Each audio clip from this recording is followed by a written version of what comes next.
Servus miteinander. Servus. Das Projekt Tom Rieger geht weiter. Wohl oder übel, so ist es. Genau, deswegen ist der Tom heute wieder an meiner Seite. Wir sind heute für euch in Deggendorf unterwegs und zwar gibt es heute eine Trial-Session und ich werde heute dem Tom einmal einige Tricks noch einmal ganz genau erklären. Auch so, dass ihr euch die Sachen abschauen könnt und dass ihr heute ein paar Sachen noch lernen könnt, wo ihr heute auch Verbesserungspotenzial habt. Und das ist so, ich war vor 15 Jahren circa ganz früh in Deggendorf unterwegs. Das war eigentlich so die Zeit, da wo ich das erste Mal mit anderen Fahrern auch zusammengekommen bin. Und deswegen bin ich auf jeden Fall gespannt, was mich heute für Obstacles und für Locations erwarten. Denn der Tom, der ist aus. Ich bin aus Deggendorf, genau. Ich bin jetzt auch schon ein-, zweimal Street gefahren da. Also angefangen habe ich in Deggendorf im Skatepark ein bisschen meine Trial-Skills da zum Üben. Aber jetzt natürlich bin ich immer am Schauen, ob ich irgendwas Cooles finde. Und ja, wir schauen. Ein bisschen was habe ich zeige es einfach mal und dann schauen wir weiter. Ich hoffe, dass der taugt. Genau, sehr cool. Dann bin ich gespannt, was mir der Tom heute zeigt, welche neuen Spots das es gibt. Und wie gesagt, für euch heute auch ein paar coole Sachen zum Lernen dabei. Und wir wünschen euch schon mal viel Spaß. Haut rein.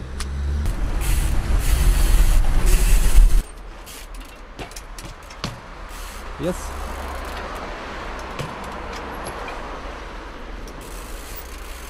Yes, sweet. Jo. Very nice. Geil. Na, top. Ich würde sagen, nur um mal Gefühl dafür zu kriegen, war jetzt der Plan, dass ich einfach mal da so rauffahre Jo. und dann einen Vorderreifen rüberhebe, einen Hinterreifen nachher. Ja. Und dann bin ich mir noch nicht sicher, wie ich wieder runterkomme. Okay, ja du, das kann man ja dann spontan entscheiden. Das Allerwichtigste ist Safety first und da ist schön kuschelig weich da im Gebüsch. Das heißt, wenn es da runterfällt, ist eigentlich kein Stress. Okay, na gut.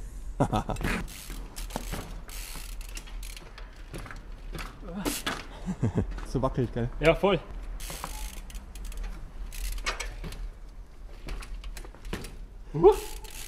Yes! Okay, ich war oben. Da war er selber überrascht. Na, geil. Top.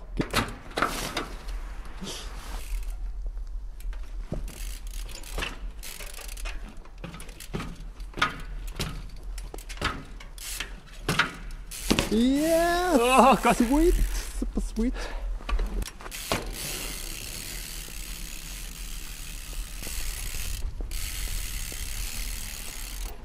Oh. Feierabend, aber Leute, das ist mega rutschig. Da hier auf der glatten Fläche ist ein bisschen nass und da rutscht der am Hinterrad sofort durch.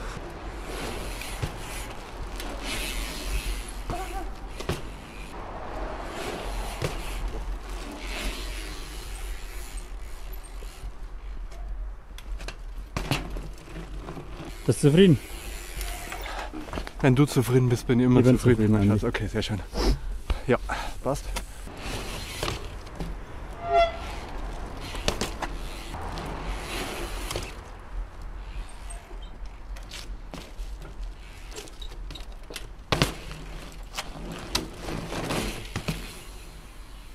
Und weg ist er.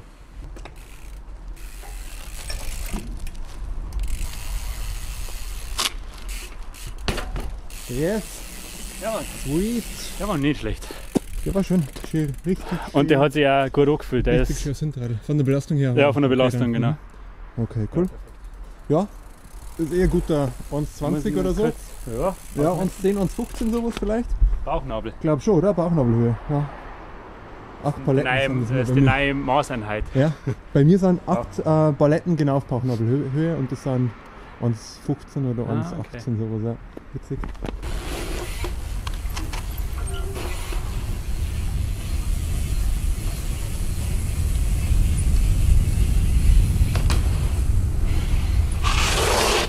Jo, Jo, nice. geil. Der war jetzt richtig schön, einfach durchgezogen. Ja, auf Second First Try. So ist es. Kann man schon mal, oder?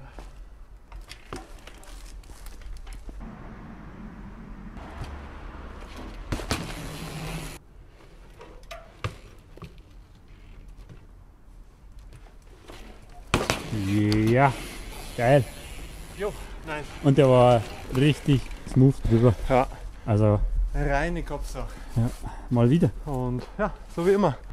Okay Leute, also der Tom probiert jetzt mal einen Side-Hop auf diese Bank hoch und dann schauen wir uns mal an, wie er das macht und ob wir da noch was verbessern könnten. Auf geht's, Mr. Rieger. Jawohl, okay, gut. Okay, also der Sidehop schaut ziemlich gut aus bei dir. Ja. Von der Technik sehr souverän und du bist mit dem Körperschwerpunkt auch relativ weit unten. Das schaut schon mal gut aus. Das ist wichtig, weil viele Leute, die sind schon relativ weit oben und ziehen halt dann über, ja, also da kannst du gar nicht mehr so viel Schwung holen. Also wichtig ist, dass der Körperschwerpunkt tief ist und dass man sich relativ lang abdrückt. Und das könntest du noch ein bisschen abändern, dass du dich nur ein bisschen länger abdrückst und dass du nur ein bisschen länger quasi Schwung holst oder bis über einen längeren Zeitraum. Und dann kannst du insgesamt auch noch mehr Höhe rausholen und dann gleichzeitig auf beiden Rädern landen. Aber ansonsten schaut super aus. Probierst das nochmal so. Passt. Und ich mache es euch mal ganz kurz vor als Vergleich und dann der Tom gleich nochmal hinterher.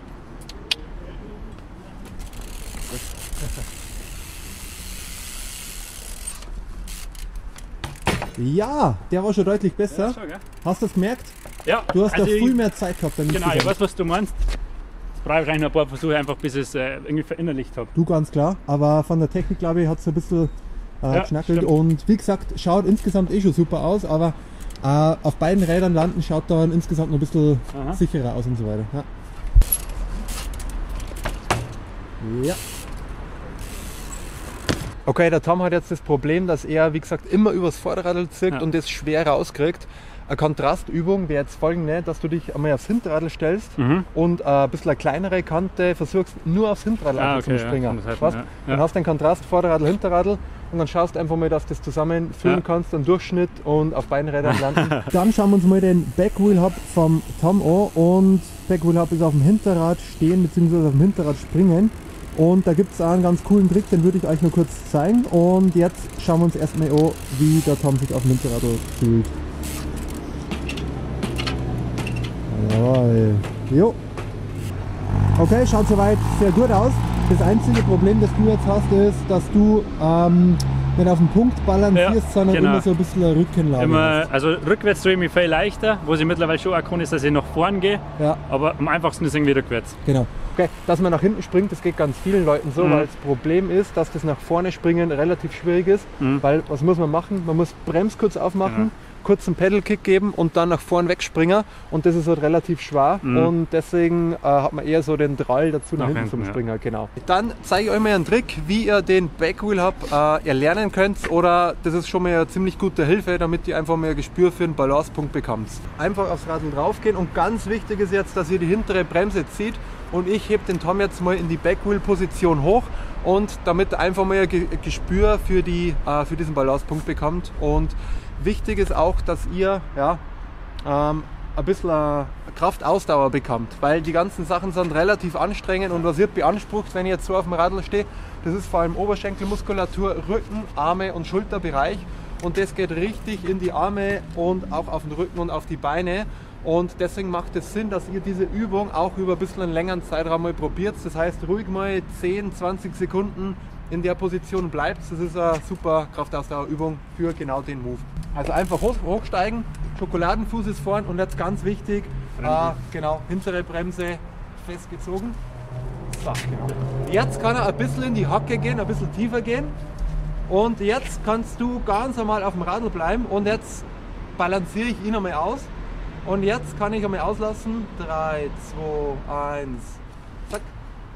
Genau. Und das funktioniert relativ leicht mit wenig Kraft. Das geht auf alle Fälle richtig in den Oberschenkel. Und das geht, ist das anstrengend? Ja, okay. Die Oberschenkel zieht dann schon. Okay.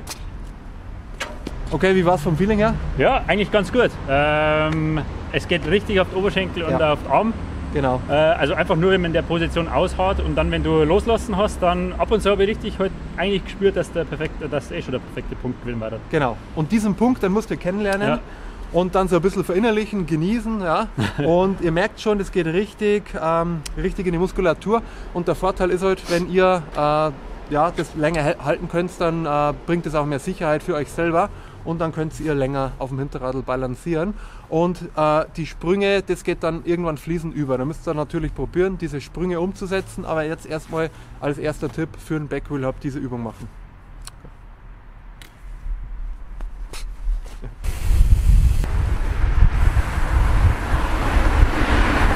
Okay, neue Location, neues Glück.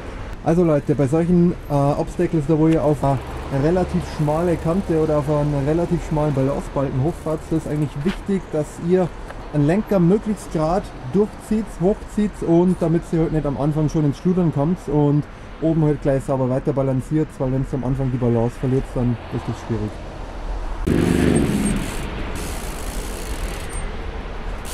Oh, oh Gott.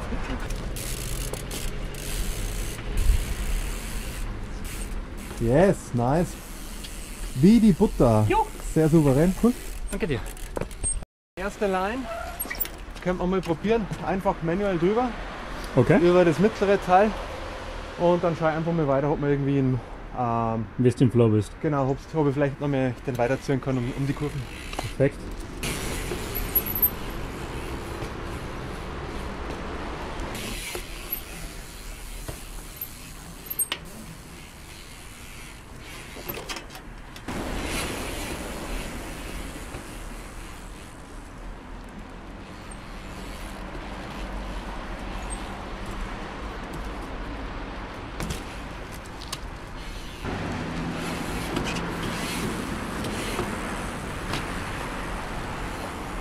Der sind nur am Verstecken.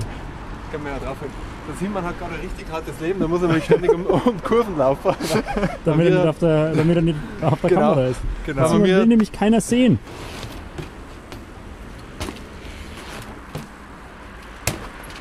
Uah. genau, dann. Ja.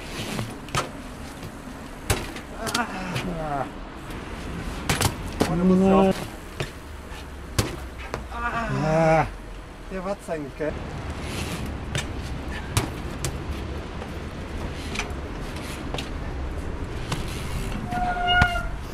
Mit ein paar Zwischenjumps, aber passt.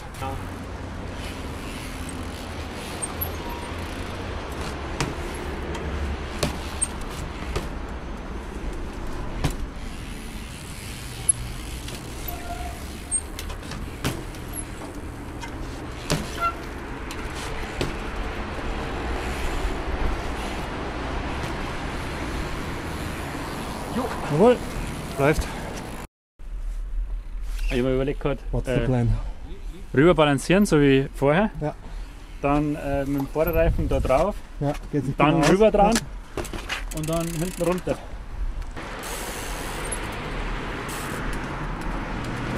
Ja, genau. Okay. Jetzt hast du es gemerkt, bisschen länger warten, Ja. nur darauf konzentrieren, dass du erstmal balancierst und dann das Gewicht aufs Vorderradl verlagern und sauber rüberheben.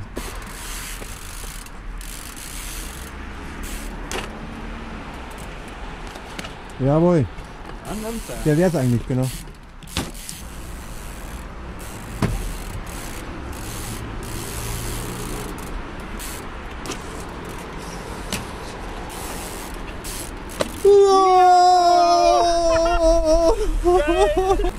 Saugeil. Ja, nicht viel. Oh.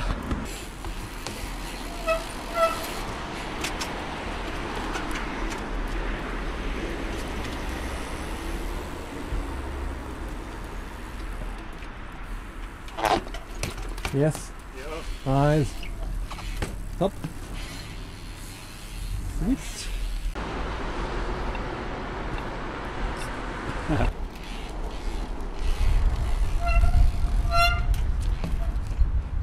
Ich muss eigentlich gleich einen Armdurchzug machen. Meinst du, ob das geht? Voll, glaub schon, oder?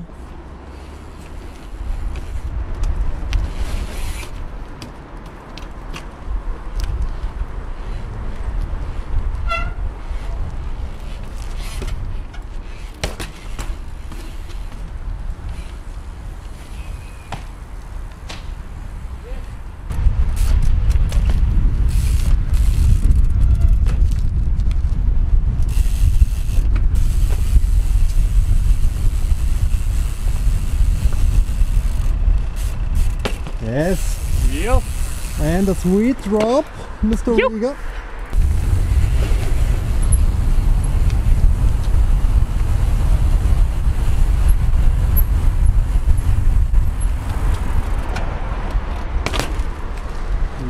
Jo. Dann schauen wir uns mal an, wie der Tom Hindernisse geradeaus hochfährt. Da hat er nämlich eine recht spezielle Technik.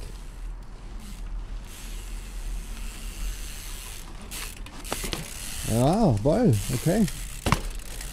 Also das ist eigentlich ganz witzig, weil die Technik ist schon ziemlich hardcore. Das heißt, du machst dir am Backwheel Hub, gehst kurz aufs Hinterradl und dann springst vom Hinterradl aus wieder weiter. Ja, genau. Das ist eigentlich viel komplizierter wie ein normaler Bunny Hop. Und deswegen würde ich ihm jetzt kurz erklären, wie er Hindernisse geradeaus hochfährt. Das machst du normalerweise mit dem Bunny Hop. Und vom Downhill fahren kannst du einen normalen Bunny Hop wahrscheinlich. Ja, ich fahre Klickpedale, jetzt also ein wenig verlieren, die Reise einfach hoch. Aber richtig, ja. Und mit dem Trialbike ist es ein bisschen anders, weil du hast keine Federung, das heißt, das ist sehr direkt. Aber im Endeffekt ist der Bewegungsablauf genau der gleiche. Das heißt, ihr hebt das Vorderrad relativ schnell an, explosionsartig.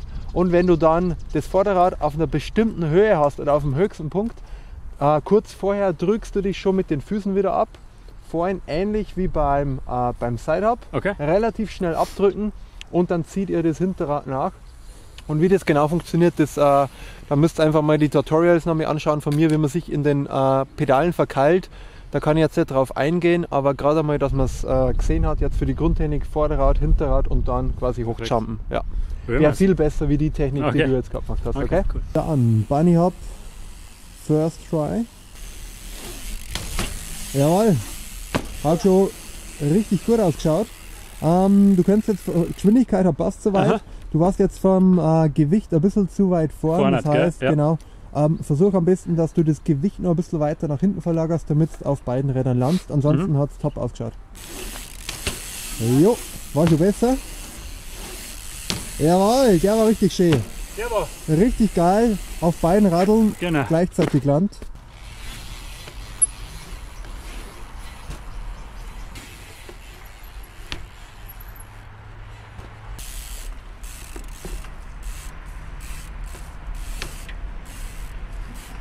Jo. Oh, man sieht echt kaum mehr was. Wahnsinn, schwierig oder? bei so einer Balance-Sachen jetzt. Halt. Ja. Ja.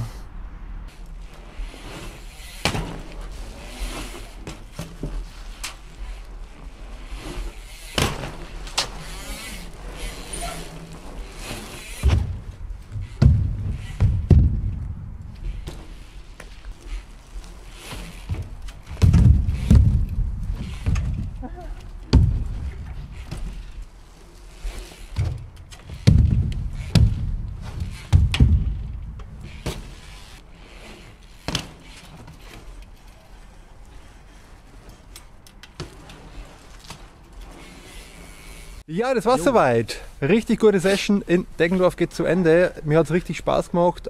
Coole neue Locations gefunden. Wir haben leider viel zu wenig Zeit gehabt heute, wie es immer so ist. Aber ich glaube, am Tom hat es auch soweit gefallen. Und Tom, hat es dir was gebracht heute? Definitiv. Ja, also ich denke, wieder ein bisschen Fortschritte gemacht im Gegensatz zum letzten Wochenende. Ja. Und ein paar Tipps habe ich gleich eigentlich gut umsetzen können, denke ich mal. Also er ist auf jeden Fall ein schneller Lerner. Leute, ich sehe ja immer die Fortschritte, weil wir fahren ja nur jetzt einmal in der Woche und so weiter und in der Zeit macht er ja auch was. Also es geht aber auf jeden Fall was voran und ich hoffe, euch haben die Tipps auch was gebracht. Bleibt auf jeden Fall dran. Trial ist eine langfristige Sache, also das geht nicht von heute auf morgen, das nicht. Wie du schon gesagt hast, aber wenn man mal einige Sachen kann und die Basics, macht es auf jeden Fall riesig Spaß. Genau. Wir wünschen euch eine gute Zeit, haut's rein und bis zum nächsten Mal. Ciao.